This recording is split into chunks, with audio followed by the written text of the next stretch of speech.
Assalamu Walaikum. Hello friends, how are you? Welcome back to my another video.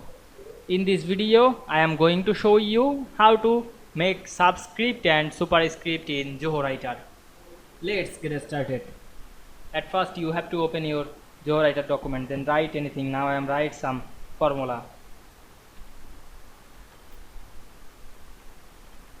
Now I am select the text, click and drag on our mouse and go to the three dot drop down menu and go to the format option and increase the font size. Now we want to make the text subscript. At first select the text, click the superscript option and we can see we make the text superscript. Now I am select the text and make superscript. You can make subscript. Now I am write another text, then select the text and click subscript.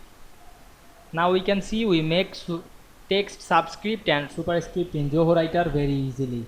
I hope you enjoyed my video. Please like, comment, share and subscribe my channel. Thanks for watching.